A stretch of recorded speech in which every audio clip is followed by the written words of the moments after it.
Hello guys, এখন বাজে সকাল 10টা আর আমি এখন থেকে ব্লগটা স্টার্ট করছি।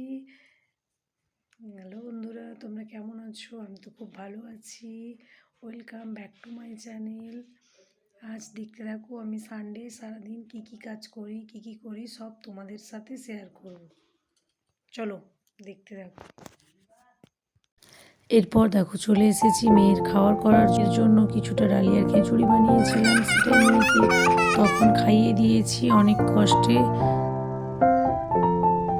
কষ্ট করে মেয়েকে খাওয়াতে পেরেছি। মেয়ে তো না খাবে না, অনেক কষ্টে নাছোড়বান্দা।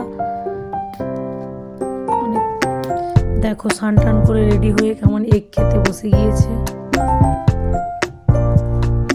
এরপর আমি চলে এসেছি। আমার বাবা কিছুটা মটন এনেছিল।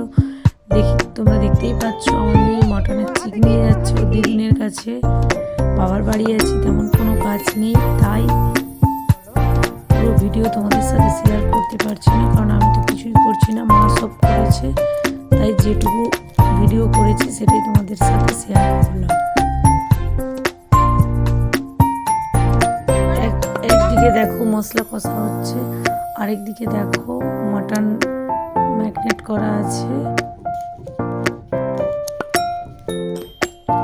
গ্রামীণ বাংলায় উনুনের মটন রান্না মানে অপূর্ব স্বাদ। শীতকালে সানডের দিন যদি মটন হয় আর তো কিছু জমেই না। সানডে বা মন্ডে দুপুরে যদি মটন বা চিকেন না হয় তো সানডেটা ঠিকঠাকভাবে জমেই না। দেখো আমাদের chicken curry ready.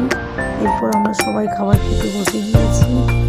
Sunday lunch থালি দেখো, একটু ভাজা, স্যালাড, সবজি, টক আর মাটন নিয়ে আমরা বসে পড়েছি। পাঁপড়, মিষ্টি যা কিছু করেছে সব নিয়ে আমরা আমাদের খাবার খেতে বসে গিয়েছি সবাই।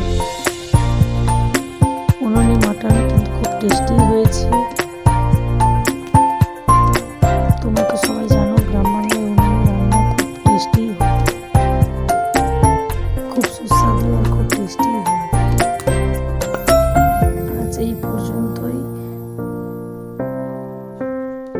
কাল আবার কিছু ভিডিও দেব। তোমরা দেখতে থাকো, পাশে থাকো, সাপোর্ট করো।